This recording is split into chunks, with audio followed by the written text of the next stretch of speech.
하나님의 말씀은 에베소서 6장 10절과 11절을 보겠습니다. 끝으로 너희가 주님 안에서와 그의 힘의 능력으로 강건하여지고 마귀의 관계를 능히 대적하기 위하여 그 하나님의 전신갑주를 입으라. 하나님의 비밀 해제 에베소서 원전 강해. 오늘은 6장 두 번째 시간, 에베소서 전체의 마지막 시간입니다. 오늘 여기 6장 10절에 보니까 끝으로라는 말이 나오는데요. 이 끝으로라는 말은 원래는 끝이라는 말이 아니라 나머지 그런 단어를 썼습니다. 나머지로 덧붙여서 말하면 그런 이제 내용입니다. 그러니까 에베소서 전체가 교회에 대한 말씀을 하셨죠. 그리스도와 교회의 결혼에 대한 것을 말씀하셨습니다.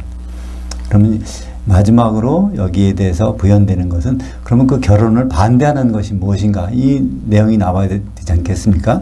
그래서 우리는 이 결혼을 반대하는 것이 어떤 것이고 반대를 대항해서 우리가 해야 될 것, 그것이 무엇인가, 그것이 오늘 제목처럼 단 한 벌뿐인 하나님의 전신갑주라는 제목을 잡았습니다. 이것은 바로 교회입니다.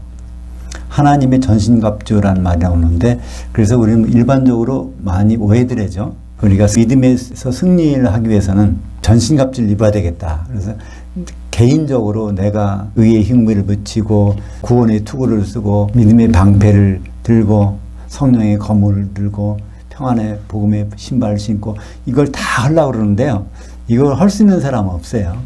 그리고 할 수 있지도 않아요. 왜냐하면 이 전신갑주는 한 벌뿐이니까, 하나님의 허락하신 전신갑주는 오늘 보겠지만 그것이 바로 교회라는 것, 교회 안에 들어와서 이런 일이 가능하다는 것을 우리는 알게 됩니다. 개인적으로는 마귀에게 대적할 수가 없어요. 그러나 우리가 몸을 이루면 넉넉히 대적하는 일이 될 수 있는 것입니다. 여기 10절에 보니까 너희가 주님 안에서와 그의 힘의 능력으로 강건하여지고, 여기에 너희라는 것은 두말할 나위 없이 이제는 우리가 알 수 있죠. 이것이 성도들이구나. 그러니까 편지를 보면 로마서부터는 다 편지잖아요. 요한계시록까지 편지를 보면 편지는 수신자와 발신자가 있습니다. 그러면 그 속에서 너희라는 말도 나오고 우리라는 말도 나오고 그런 게 나오는데, 이걸 구분해야 편지 내용을 우리가 받아들일 수 있죠. 여기서도 마찬가지로 너희가, 우리가 강건해야 되는데 이것은 특별히 사도가 성도에게 하는 말입니다. 근데 주님 안에서와 그의 능력으로, 이것은 거의 동격으로 볼 수 있는데요. 주님 안에서 있는 것은 과연 그의 능력 가운데 있는 것이라는 그런 말이죠. 이 주님 안에서 있다는 말이 무슨 뜻일까? 그의 능력 가운데서 있다는 말이 무슨 뜻일까? 그것을 요한계시록 5장 12절을 보겠습니다. 요한계시록 5장 12절은 요한이 셋째 하늘에 올라가서 수많은 천사들을 보고 그 천사들이 찬양하는 장면을 기록한 것입니다. 큰 음성으로 이르되 죽임을 당하신 그 어린 양은 그 능력 곧 부와 지혜와 힘과 존귀와 영광과 찬송을 받으시기에 합당하도다 하더라. 요한계시록 5장에서 처음으로 어린 양이라는 단어가 등장합니다. 요한계시록에 들어가서 어린 양이라는 단어가 다른 데는 안 나와요. 5장부터 나오기 시작하는데 5장 6절에 보면 어린 양이 있는데 일찍 죽임을 당하신 것 같더라, 이런 말이 있어요. 그러니까 거기에 어린 양이 처음 나올 때는 정관사가 없어요. 그냥 어린 양. 그러니까 사도 요한이 영으로 올라가서 볼 때 어떤 어린 양 같이 보이는데 그게 일찍 죽임을 당하신 것 같더라. 그래서 그분이 바로 예수님의 모양이구나, 이것을 처음으로 확인하게 됩니다. 그러면서 그 다음부터 어린 양이 요한계시록에 28번 나오는데 그 중에 한 부분은 이제 다른 것을 나타내는 거고 27번이 이제 예수님을 가리키는 단어로 나옵니다. 근데 그 나머지 26번은 앞에 항상 정관사가 붙어 있어요. 그 어린 양. 그러니까 일반적으로 어린 양 예수 그리스도가 하는데 그것은 줄임말입니다. 죽임을 당하신 그 어린 양. 그게 이제 전체 이름이에요. 예수님의 전체 이름. 그것을 줄여서 그냥 그 어린 양을 하게 되죠. 죽임을 당하신 그 어린 양은 그 능력, 우리말로 보면 거기 이제 능력과 부와 지혜와 힘과 존귀와 영광. 이게 몇 가지죠? 하나, 둘, 셋, 넷, 다섯, 여섯, 일곱인가요? 그렇죠? 능력, 부, 지혜, 힘, 존귀, 영광, 찬송을 받으시기 합당하도다. 근데 이걸 헬라어 단어 배열해 보면 거기에 능력이란 말에 정관사가 있어요. 그리고 그 다음부터 나오는 단어는 정관사가 없단 말이에요. 그러니까 그 능력이라는 것이 그 내용, 6가지 내용을 갖고 있는 거예요. 그러니까 그 능력이라는 것이 또 뭐냐면 어떤 단어죠? 디나미스. 디나미스라는 것은 아주 강력하다는 뜻이죠. 거기서 나온 말이 다이너마이트. 요즘 BTS가 불러서 히트한 거, 다이너마이트. 근데 디나미스가 뭐에서 출발하냐면 성령과 거의 동격으로 쓰입니다. 그것이 누가복음 24장 49절 볼까요? 볼지어다 내가 내 아버지께서 약속하신 것을 너희에게 보내리니 너희는 위로부터 능력으로 입혀질 때까지 이 성에 머물라.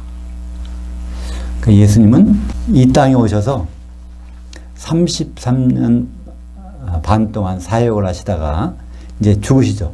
죽으신 다음에 부활하셔서 40일 동안 너희라는 건 사도들이죠. 사도들과 같이 계시다가 올라가시면서 하신 말이 그 능력이 입혀진다는 거예요. 그 능력이 디나미스가 입혀질 때까지. 근데 이 디나미스가 입혀진다는 것이 무엇일까? 그것은 누가복음을 기록한 누가가 동시 기록한 사도행전에 보면 나옵니다. 이러한 장면을 사도행전 1장 5절에서는 요한은 물로 세례를 베푸었거니와 너희는 몇 날이 못 돼서 뭐로? 성령으로 세례를 받으리라. 그러니까 성령으로 세례 받는 것이 능력이 입혀지는 거예요. 그러니까 위로부터 능력이 입혀지는 것. 그러니까 이 능력이 입혀진다는 단어가 다른 단어가 아니라 바로 옷 입는다는 단어입니다. 옷을 입는 거예요. 그러니까 위로부터 능력의 옷을 입혀지는 것은 다른 말로 하면 성령에 잠겨지는 것, 성령 세례를 받는 것이라는 것을 우리는 알 수 있습니다.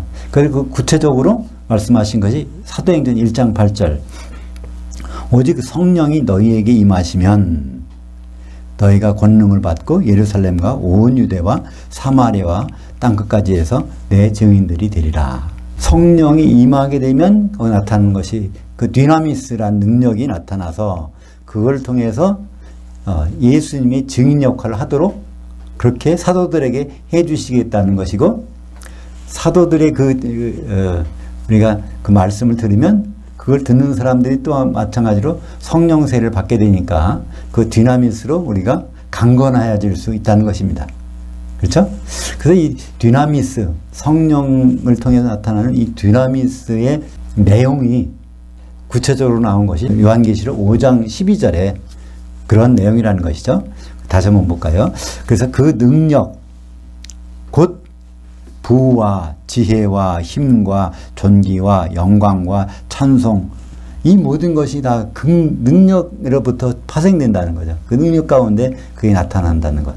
그러니까 결국은 그것은 능력은 디나미스는 결국 성령 안에 있는 거예요. 그러니까 성령 안에 이 모든 것이 다 있다는 것이죠.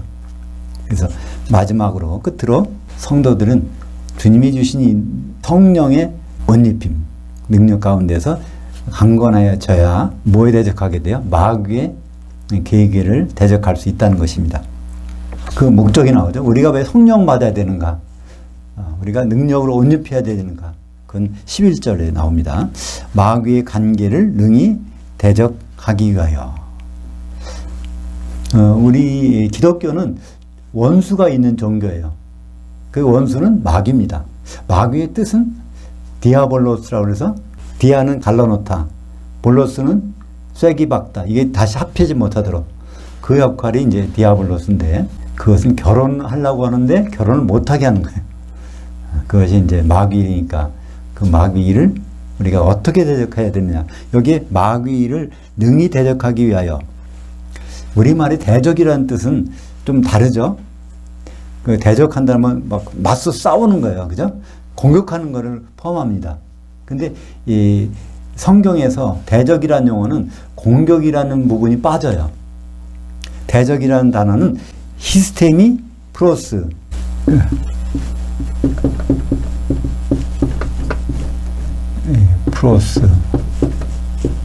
프로스는 누구에 대하여, 히스테미는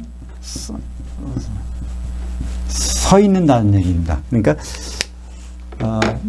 쓰러져도 다시 일어서는 거예요. 계속 마귀가 공격해도 다시 넘어졌다가도 일어서는 거예요. 장소를 이동하면서 공격하는 것이 전혀 그런 개념이 없습니다. 항상 이 시스템이 서 있는 것을 나타내는 거죠. 그렇게 하기 위해서 시스템이 플러스 하기 위해서 하나님의 전신갑주를 입으라. 그래서 필요한 것이 하나님의 전신갑주. 누구에게? 너희들은, 성도들에게, 복수의 성도들에게 하나님의 전신갑주는 한 벌이라는 거예요. 한 벌을 누가 입을까요? 함께 같이 입는 수밖에 없습니다. 그죠? 전신갑주라는 것은 우리말로 번역한 것인데 판호플론이라고 그래요. 판오플론.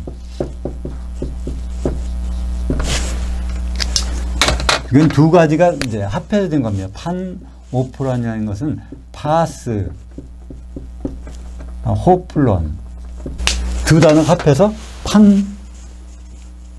판오플론이라 그러는데, 판오플론. 그러니까 이거를 구분해 놓는 이유는 파스라는 단어와 호플론이라는 단어를 거기에 묶었다는 겁니다. 그러니까 호플론이라는 것은 무기를 나타내는 거예요. 어떤 그 전쟁의 무기는 여러 가지가 있죠. 다양한 무기. 그걸 영어로 표현할 때는 weapon이라고 그러죠. 그런 다양한 무기, 모든 무기를 같이 갖춘 거예요. 그거를 모든, 이게 파스는 모든 것. 그러니까 하여튼 적에 대항할 수 있는 모든 장비를 갖춘 그것이 바로 표현하기를 전신갑주라고 그랬습니다. 그러니까 하나님의 전신갑주를 입으면 거기에 공격할 수 있는, 마귀에 공격할 수 있는 방법이 없어요. 공격하더라도 그게 영향을 전혀 안 미쳐. 근데 이 하나님의 전신갑주, 그것을 다른 말로 표현한 데가 있죠. 그러니까 우리가 하나님의 전신갑주는 뭐가 되겠어요? dynamis가 되겠죠? 또 한마디로 성령으로 세례받는 것이 되겠죠? 근데 그것을 쉬운 말로 표현한 것이 로마서 13장 14절에 있습니다. 밤이 깊고 낮이 가까웠으니 그러므로 우리가 어둠의 일을 벗고 빛의 갑옷을 입자. 빛의 갑옷이 뭐냐면 로마서 13장 14절에 오직 주 예수 그리스도로 옷 입고 정욕을 위하여 육신의 일을 도모하지 말라. 여기에 옷 입는다, 엔디오라는 것은 과거형 명령을 썼습니다. 과거형 명령이니까 한 번 입으면 벗지 말라는 거죠. 계속 오늘도 이거 입고 벗어났다가 또 입고 하는 얘기가 아니라 한 번 입고 벗지 말라는 얘기입니다. 전신갑주를. 그것이 그리스도로 옷 입는다는 것이죠. 그리스도로 옷 입는 것은 바로 성령 세례를 말씀하고 있는 것이죠. 그것이 전신갑주가 뭔가는, 성령 세례라는 말은 또 한 번 성경에서 설명해 주고 있는 데가 있어요. 아주 반복해서. 그래서 갈라디아서 3장 27절, 그러므로 그리스도와 합하기 위하여 세례를 받은 자는 그리스도로 옷 입었느니라. 그때 이때 세례는 어떤 세례일까요? 성령 세례죠. 물 세례도 아니고 불 세례도 아니고 성령 세례입니다. 왜냐하면 한 시대에는 세례가 하나밖에 없죠. 그죠? 세례 요한 시대에는 세례가 물 세례밖에 없었어요. 그리고 이제 예수님께서 승천하신 다음에 그 다음부터는 세례는 이제 오순절로부터는 성령 세례 하나밖에 없고요. 마지막 세례가 있습니다. 그것이 뭐죠? 불 세례. 불 세례를 받지 않으려면 성령 세례. 성령 세례를 안 받으면 불 세례 가는 거예요. 그죠? 기름이 준비되지 않은 자는 그 불 섞인 유리바다로 던져지는 것이죠. 12절을 보겠습니다. 우리의 씨름은 혈과 육에 대한 상대하는 것이 아니요 정사들과 권세들과 이 어둠의 세상 주관자들과 하늘들에 있는 악의 영들을 상대함이라. 우리가 상대하는 이 싸움은 눈에 보이지 않는다는 거예요. 혈과 육이라는 것은 눈에 보이는 거잖아요. 사람이니까. 그러니까 사람과의 싸움이 아니라는 거죠. 영적인 존재와의 싸움인데 그 영적인 존재가 결국 악한 영, 마귀에 부리는 영들이라는 것이죠. 그것을 여러 가지 표현했습니다. 정사, 권세, 세상 주관자들. 그들은 결국 어디에 있는 거예요? 하늘들에 있는 악의 영들을 상대하는. 그러니까 하늘, 여기 하늘이 아닙니다. 그죠? 하늘들이에요. 하늘들은 어딜까요? 다시 말하면 공중, 그죠? 마귀가 있는 곳이 하늘들이고 그 공중입니다. 에베소서 2장 2절에 그런 말씀이 있죠. 그때 너희는 그 가운데서 행하여 이 세상 풍조를 따르고 공중의 권세 잡은 자를 따랐으니 지금 곧 불순종의 아들들 가운데서 역사하는 그 영이라. 불순종의 아들들 가운데서 역사한다고 됐어요. 이 불순종의 아들들이 누굴까요? 불신자일까요? 신자일까요? 신자입니다. 신자면서 불순종을 하는 거예요. 그죠? 이 마귀는 누구하고 지금 역사하고 있어요? 그러니까 예수를 믿었는데 거기에 불순종하게 만드는 거예요. 그죠? 그래서 결국은 어디까지 끌고 가면 지옥까지 데리고 가려고 하는 거죠. 그러니까 우리는 그냥 예수만 믿으면 마귀가 우리 접근 안 하겠지. 우리는 뭐 안심이다. 그게 아닙니다. 오히려 예수 믿는 사람들에게 계속 접근해서 이런 공격을 하고 있는 건데 그들이 거하는 장소가 에베소서 2장 2절에서는 공중이라고 하고 있고 또 오늘 에베소서 6장 12절에서는 하늘들에 있다고 되어 있어요. 그러니까 하늘들 가운데 공중이 있다는 것을 알 수 있죠. 예수님이 오실 때 이제 공중으로 오시는데 그 공중은 어디예요? 하늘들로. 그러니까 어떤 데서는 하늘들로 오신다고 돼 있고 어떤 데서는 공중으로 오신다고 돼 있고 그리고 우리가 어디다 장막 친다고요? 하늘들에다가 장막 치는 자 복이 있다고 하셨는데 그것이 바로 여기에서 공중과 하늘들을 그것을 똑같은 장소를 나타내는 것입니다. 그래서 우리가 이 마귀를 하나님께서 이건 허용하신 거예요. 그 마귀를 허용하시는 그 기간이 끝나면 그 마귀를 데려가죠. 그럼 어디서? 공중에서 어디로? 무저갱으로. 요한계시록 20장 1절부터 3절까지 쇠사슬로 결박해 해서 1000년 동안 무저갱에 집어넣는데 그 장면을 기록한 것이 요한계시록 16장 17절입니다. 요한계시록 16장에는 이제 후 3년반이 끝나고 7대접의 재앙이 부어진 쏟아지는데 거기에서 마지막 7번째 대접을 어디다 썼죠? 공중에서 썼습니다. 그것이 마귀가 있는 곳, 하늘들에 있는 악한 영들이 있는 곳. 그들이 그 하늘들이 과연 어디죠? 결국 우리가 있는 곳이에요. 그죠? 물론 예수님 오실 때는 이제 이 지상에 가까운 쪽이 아니라 그 구름을 타고 오신다 그랬으니까 위에 있겠지만 그 위도 하늘들 가운데 있는 거죠. 공중에. 요한계시록 16장 17절에 7째 천사가 그 대접을 공중에 쏟음에 큰 음성이 성전에서부터 보좌로부터 나서 이르되 되었다 하시니. 그러니까 7째 천사가 공중에 쏟기 전까지는 마귀가 계속 활동할 수 있다는 얘기예요. 그죠? 그러니까 우리가 정신을 차려야 바짝 차려야 될 상황이죠. 마귀는 지금도 놀잖아요. 이제 앞으로 16절에 보겠지만 불화살을 쏜다는 거예요. 계속 성도들이 불순종하려고 하는 사람들한테 불화살을 쏘야 되니까 그 화살을 막을 수 있는 방패가 있는 곳이 어딘가. 그곳에 있어야 안전할 것입니다. 13절을 보겠습니다. 그러므로 하나님이 그 전신갑주를 취하라. 이는 악한 그날에 너희가 능히 대적하고 모든 일을 행한 후에 서기 위함이라. 그것도 마찬가지로 취하라. 아날람바노의 과거형 명령을 쓰는데요. 그 전신갑주 속에 이제 취해서 들어가 있으면 그걸 벗어놓고 또 내일 또 다시 입고 계속 벗었다 입었다 그게 하지 말고 한 번만 딱 입으면 그냥 그 상태로 있으라는 거죠. 그래서 과거형 명령입니다. 그 상태로 그냥 있으라는 거라서. 그리고 악한 그날에 너희가 능히 대적하기 위해서. 악한 그날이 언제일까요?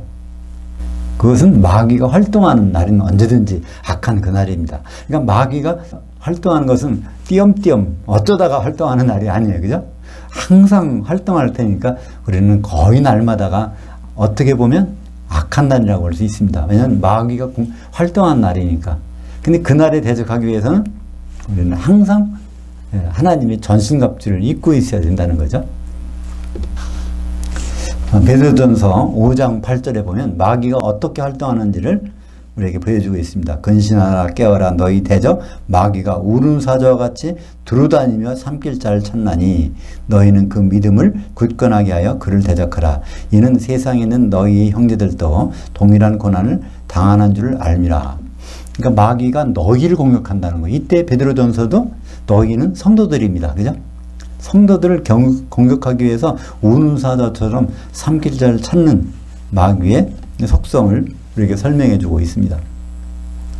그러니까 이 전신갑주를 안 입었을 때 얼마나 우리는 위험한가를 알 수 있습니다. 14절입니다. 그런즉 서서 진리로 너희 허리를 동이고 의의 호심경을 붙이고 허리를 동인다는 것, 허리띠를 띈다는 건데요. 이것도 단수예요. 그건 허리띠도 하나고 몸도 하나라는 것이죠.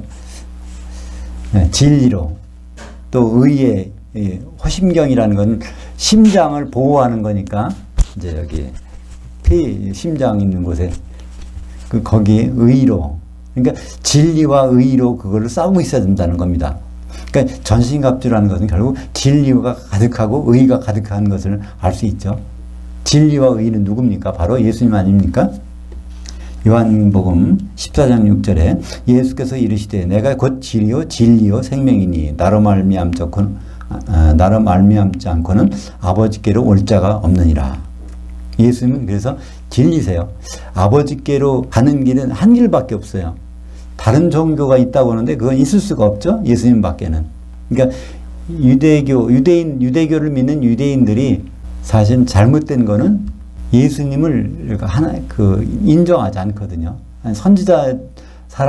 위대한 선지자로만 인정하지 하나님으로는 인정하지 않아요. 유대인들은. 그러다 보니까 그들은 예수님의 길로 가지 않으니까 이거는 구원에 이를 수가 없죠.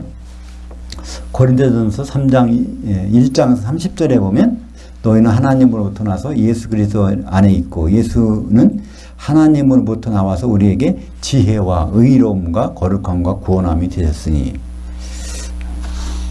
그러니까 예수님이 가시면서 나와 똑같은 보혜사를 보내준다고 하셨으니까 예수님이 갖고 계신 모든 것이 어디에 있어요? 성령님 안에 있는 거고, 성령님 안에서 이 전신갑주를 입게 되면 이 진리와 의를 같이 공용하게 되는 것이죠. 15절입니다. 평안의 복음이 준비한 것으로 신을 신고. 그러니까 전신갑주 속에는 투구도 있고 이제 허리띠도 있고 의의 흉배도 있고, 근데 신발은 평안에 예비한 것이 복음이라는 거예요. 신발을 안 신고 있으면 어떻게 되죠? 물리게 되죠. 그 창세기에서 보면은 창세기 3장 15절에 여인의 후손이 나타나서 누구를 한다고요? 그의 발꿈치를 문다고 돼 있어요. 그죠? 그러니까 그의 발꿈치. 그러니까 예수님의 발꿈치를 물게 돼 있어. 그러니까 예수님의 몸이 있는데 그의 발꿈치를 문다면 그 예수님 몸을 이루고 있는 교회에 세상을 접하고 있는 성도들 계속 물리게 돼 있는 거예요. 그죠? 그들을 보호할 수 있는 유일한 것은 장화를 신는 것이죠. 그죠? 평안의 복음을 신고 있어야 된다는 것입니다. 창세기 3장 14절에 여호와 하나님이 그 뱀에게 이르시되 내가 이렇게 하였으니 내가 모든 가축과 들의 모든 짐승보다 더욱 저주를 받아 배로 다니고 살아있는 동안 흙의 티끌을 먹을지니라. 뱀은 이 땅을 지배하고 정복하고 다니게 돼 있단 말이에요. 근데 우리가 여기 발을 딛고 살아야 되니까 당연히 뱀과 부딪히게 되죠. 당연히 사는 동안에 우리는 뱀과 부딪힐 수밖에 없습니다. 그러니까 우리는 안전화를 신어야 돼요. 그 안전화가 평안의 복음이라는 것입니다. 16절 그 모든 것 위에 믿음의 방패를 가지고, 여기에 그 믿음의 방패. 왜 믿음의 방패를 가져야 되죠? 능히 그 악한 자의 모든 불화살들을 소멸하고. 마귀는 다른 이름이 있어요. 다른 이름이 그 악한 자입니다. 선한 것의 반대 개념이죠. 하나님의 뜻을 방해하는, 대적하는 그런 일. 그러니까 주기도문에도 예수님이 그걸 가르쳐 주셨죠. 우리를 시험에 들게 하지 마옵시고 다만 악에서 구하옵소서. 근데 악에서라고 번역한 것이 사실은 악한 자예요. 악한 자에게서 구하시옵소서. 우리가 항상 기도할 것 중에 빼먹지 않아야 될 것이 마귀로부터 우리를 구원해 달라는 기도가 있어야 된다는 것입니다. 그만큼 마귀의 존재는 항상 우리 가운데 있다는 것이죠. 그리고 여기서 보니까 그것도 불화살, 그냥 화살도 아니에요. 불화살을 쏘는 거예요. 근데 그걸 막을 수 있는 방패가 바로 뭐죠? 그 믿음이라는 것입니다. 그 믿음은 당연히 예수님의 믿음이겠죠.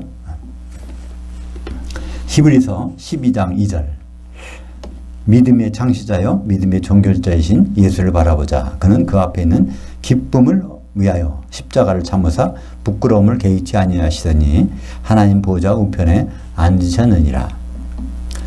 믿음도 여러 가지가 있는데 히브리서 11장에 보면 다양한 믿음이 있어요. 그것도 훌륭한 믿음.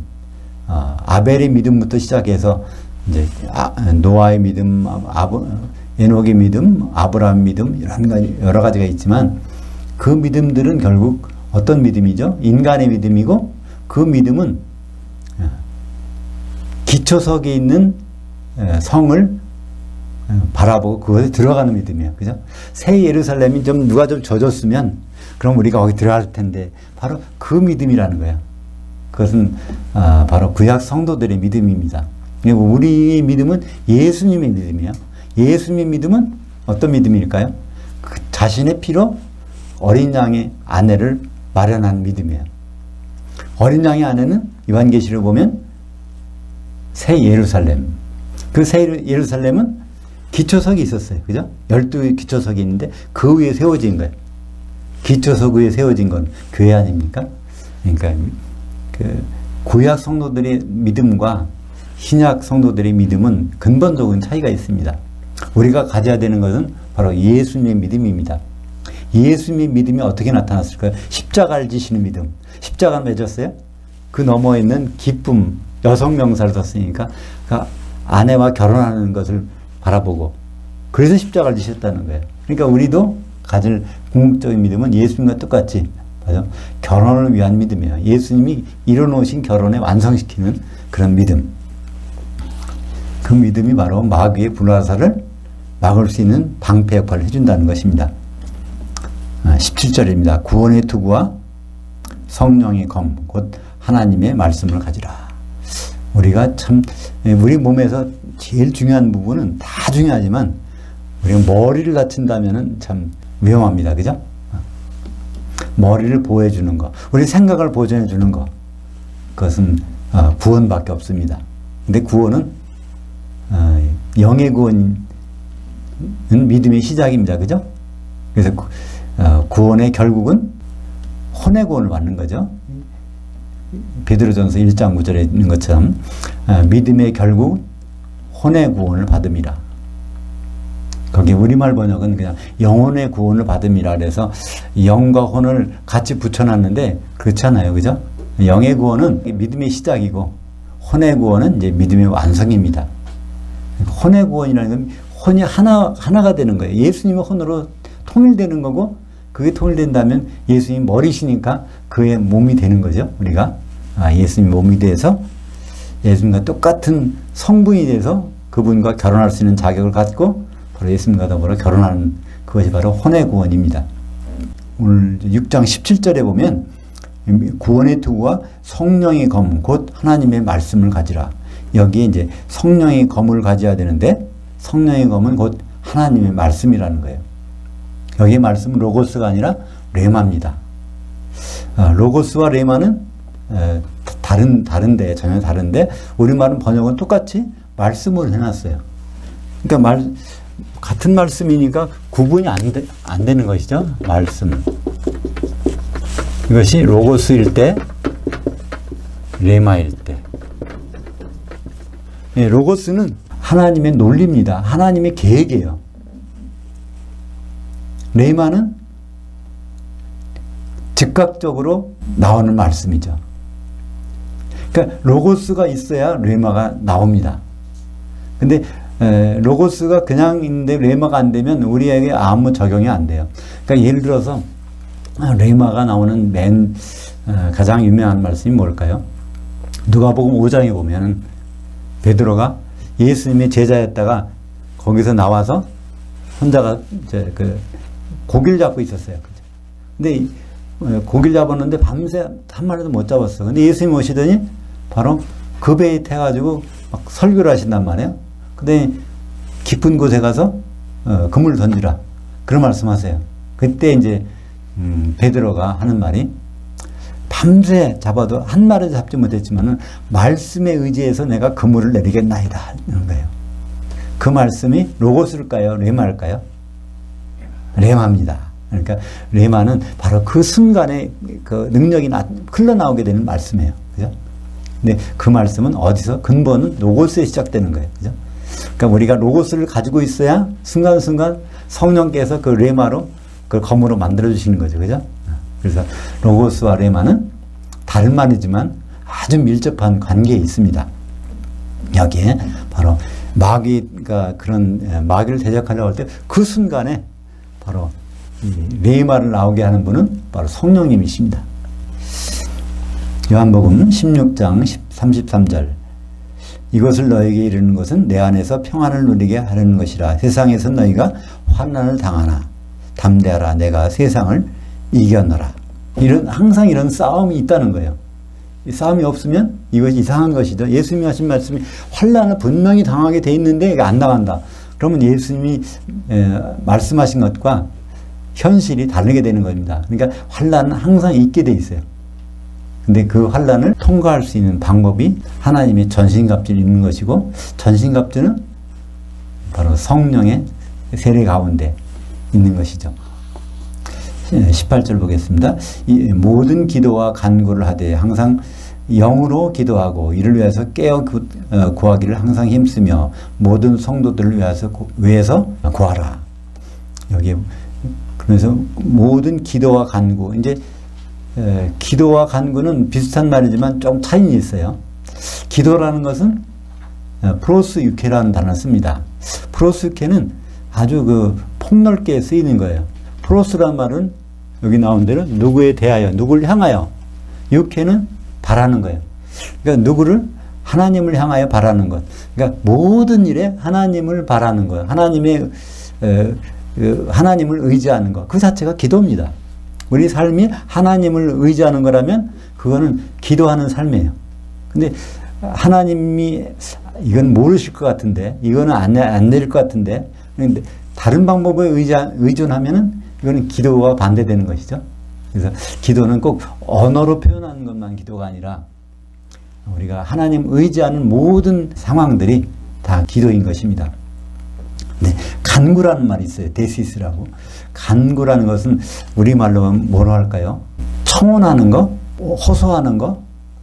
그러니까 어떤 우리가 권리가 있는데, 그러니까 자녀된 자는 부모에게 뭘 해달라고 할 수가 있어, 그죠? 왜냐하면 내가 자녀이기 때문에, 자격이 있기 때문에, 그죠? 그러니까 하나님의 자녀가 돼서 그런 자격으로 하나님께 내가 필요한 걸 구하는 거예요, 그죠? 그걸 이제 특별히 성경에서는 간구라고 합니다. 그래서 우리는 보통 기도는 삶으로 해야 되지만 때에 따라서는 구체적인 것을 구할 수가 있어요.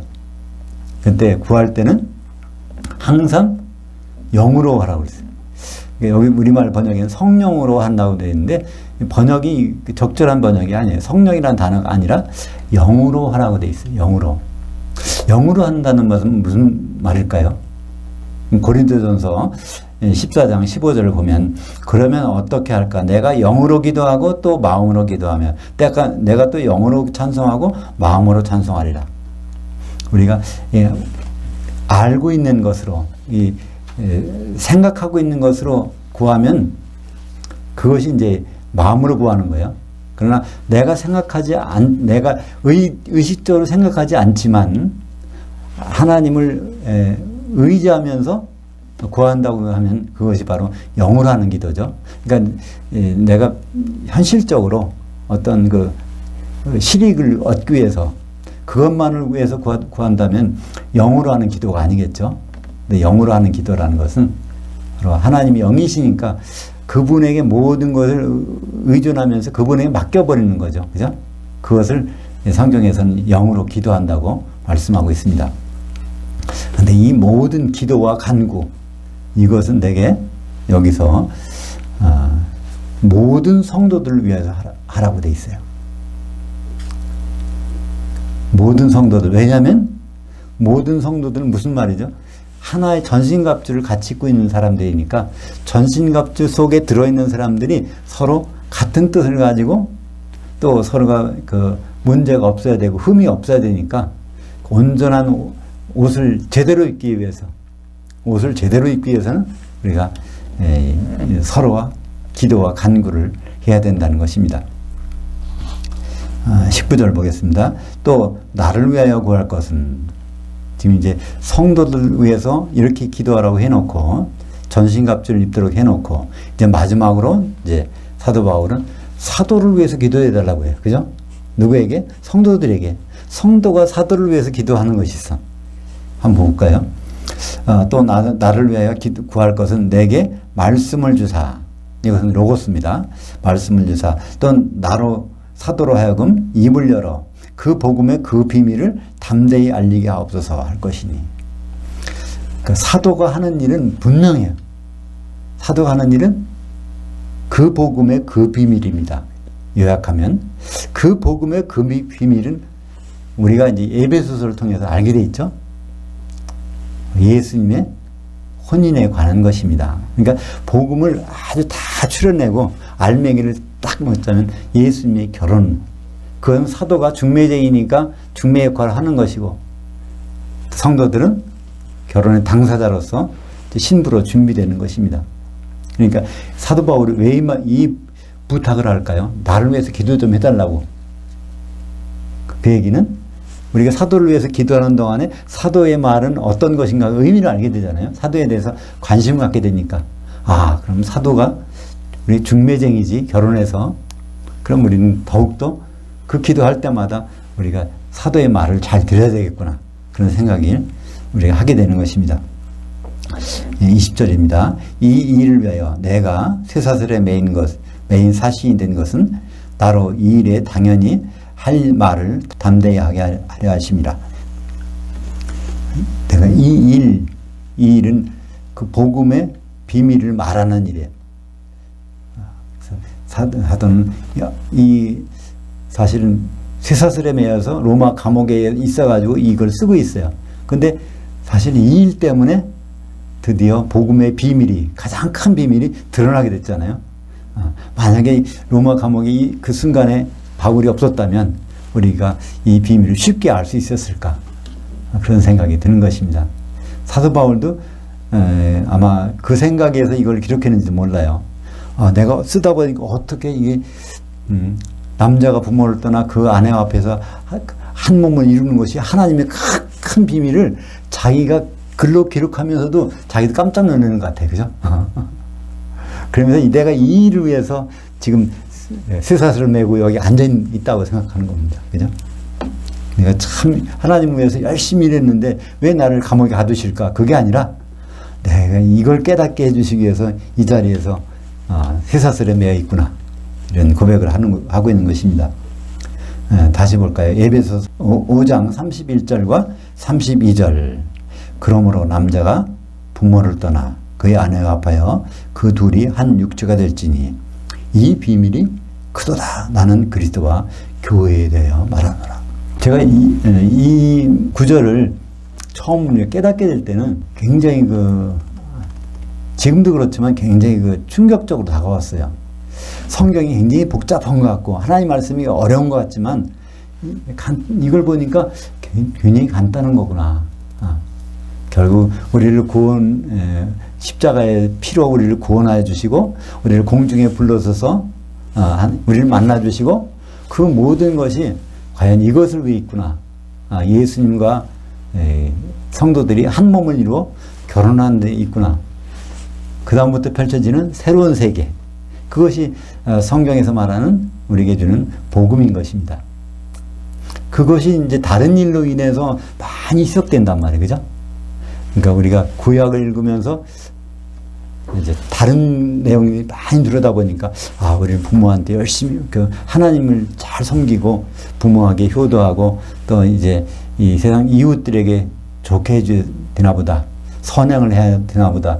이런 하나님을 또 예배해야 되나 보다. 이런 여러 가지를 하다 보니까 결국 예수님과의 혼인을 잊어버리는 거예요. 그죠? 그래서 복음을 그래도 잘 전하고 복음대로 실행한다고 하는 교회를 보더라도 되게 내 신부 돼서 내 신랑은 예수님이야. 난 신부 하시는 신부 돼서 예수님과 결혼할 거야. 이 정도 이상을 벗어나지 않지 않습니까? 한 신부가 된다는 생각을 거의 안 하게 돼요. 근데 이 에베소서 5장에 나오는 이 비밀, 복음의 비밀, 이것은 우리가 한 신부가 되는 것이고 한 신부가 되기 위해서는 나 혼자서는 아무것도 못하는 거예요. 다른 성도와 연합이 돼야 되는데 그 연합은 성령을 통해서만 가능한 것입니다. 21절입니다. 나의 사정 곧 내가 무엇을 하는지 너에게도 알리라 하노니 사랑을 받은 형제여 주 안에서 진실한 일꾼인 두기고가 모든 것을 너에게 알리리라. 사도가 모으는 사람들을 알라는 거예요. 우리는 이 말을 뭐 때문에 썼을까 하지만 사도가 모으는 사람인지를 모르기 때문에 기독교의 모든 왜곡된 현상이 나타나는 거 아닙니까? 사도가 정말 중매쟁이고 사도가 복음 전하는 것이라는 것을 안다면, 사도가 기초석이 된다고 안다면 우리가 지금 뭘 하고 있어야 되는지를 분명히 알게 됩니다. 그걸 모르니까 사도에게 주신 말씀이 성도들에게 주신 말씀인 줄 알고 그것만 하고 있단 말이죠. 그죠? 마태복음 28장에 나오면 19절 20절 너희는 가서 모든 족속으로 제자를 삼아 아버지와 아들과 성령의 이름으로 세례를 베풀고 내가 너에게 가르친 것을 다 지키게 하라. 그러니까 그 일을 하려고 성도들이 막 나서서 하는데, 그러면 사도들이 일만 하면 성도들 일은 누가 해줄까요? 참 하나님 보시기에는, 주님 보시기에는 딱한 일인데 그런 일이 지금도 교회에서는 벌어지고 있는 것입니다. 그래서 사도의 일이 나쁜 것이 아니라 좋은 것이고 그래서 귀한 것이지만 성도들의 일은 사도들의 일만큼이나 더욱 중요한 것입니다.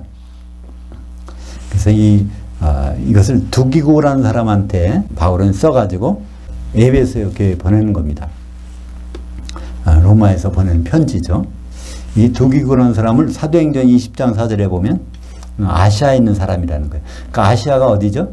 아시아 지역에, 소아시아 지역에 에베소 교회가 있어요. 그러니까 거기 사람을 보내면 거기 에베소 사람은 잘 알 거 아니에요.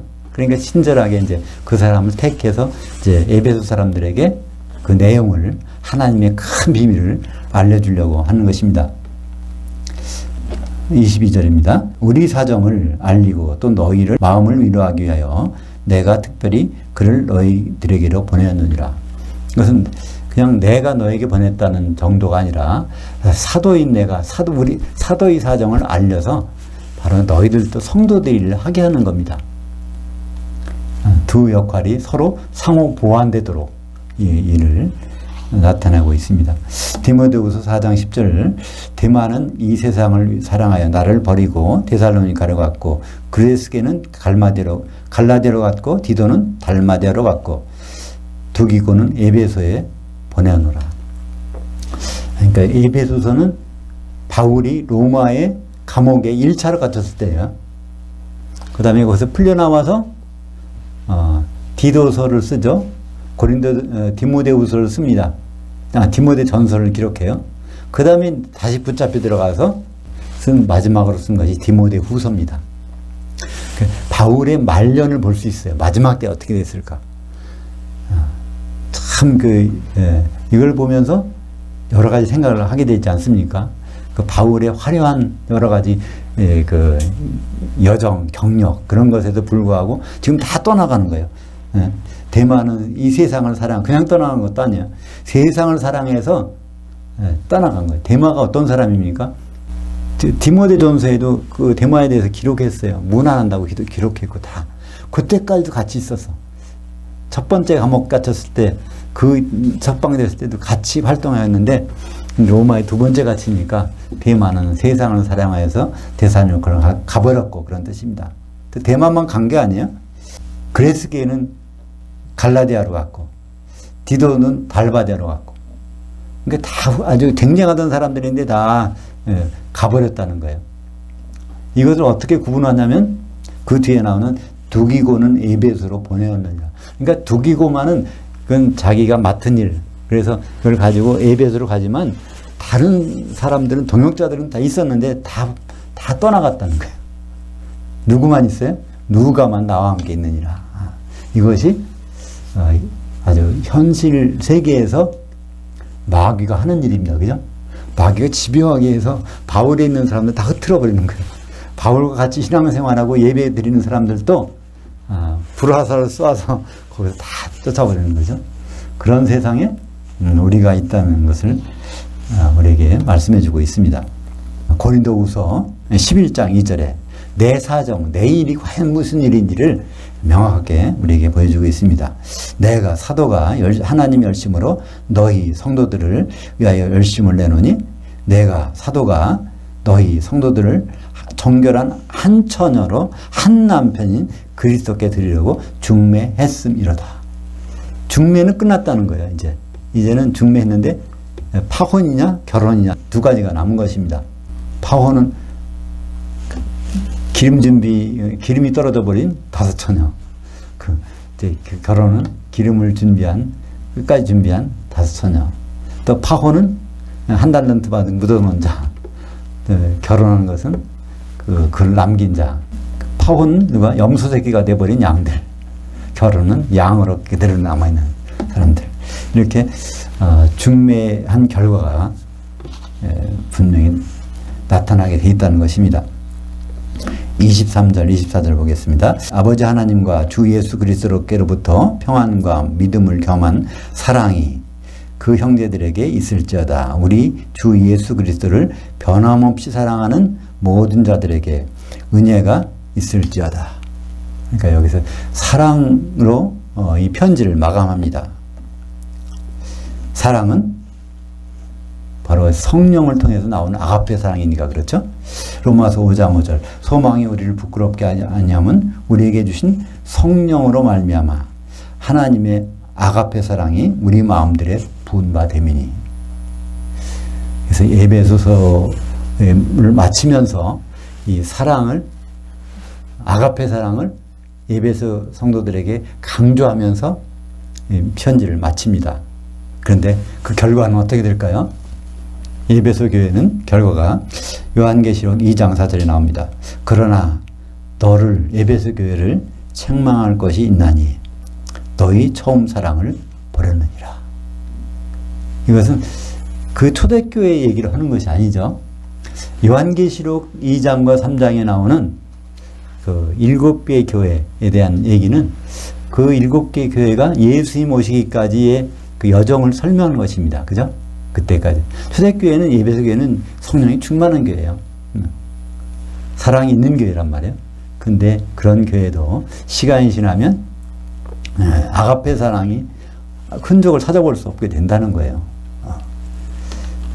그 중에 이기는 자만 빼놓고서는. 그래서 에베소 교회도 이기는 자가 있어요. 다 그런 게 아니고. 그러니까 이기는 자가 아닌 사람들이 많이 나타나는데 에베소 교회는 특히 아가페 사랑을 버린 자, 없어진 자가 많고, 아가페 사랑이 없어졌다는 얘기는 성령이 소멸되어 있다는 얘기죠. 그것은 에베소 교회만 그럴까요? 우리도 잘못하면 에베소 교회 같은 그런 말년을 보낼 수가 있다는 것입니다. 우리가 그래서 결론적으로 우리는 이기는 자가 되어야 됩니다. 이기는 자는 예수님의 그 행적을, 일정을 그대로 파악하고 기다리고 준비하는 자. 예수님의 일정은 간단하잖아요. 그게 큰 하나님의 비밀이니까. 결혼하시겠다는 거니까. 누구와? 한 아내와 결혼하는 거고, 한 아내가 되려면 성령이 하나 되심이 필요한 거고, 그러기 위해서 성령 충만함을 유지하기 위해서는 성도들이 서로 아가페 사랑으로 교통하는 것이 필요한 것입니다. 이것으로 에베소서 원전 강해 마치도록 하겠습니다. 기도하겠습니다. 하나님 아버지 감사합니다. 에베소서를 통해서 하나님의 큰 비밀을 우리에게 공개해 주심을 감사합니다. 하나님의 비밀이라 하지만 이것은 신비입니다. 알고서도 듣고서도 이해할 수 없는 부분이 많이 있지만, 그러나 주님이 신랑을 오신다는 그 사실에 우리는 신부로 준비되는 그 일로 매진할 수 있기를 간절히 기도드립니다. 우리의 모든 것이 주님 앞에서 드러나게 될 때 칭찬받는 우리 모두가 될 수 있도록 인도하여 주시옵소서. 예수님의 이름으로 기도합니다. 아멘.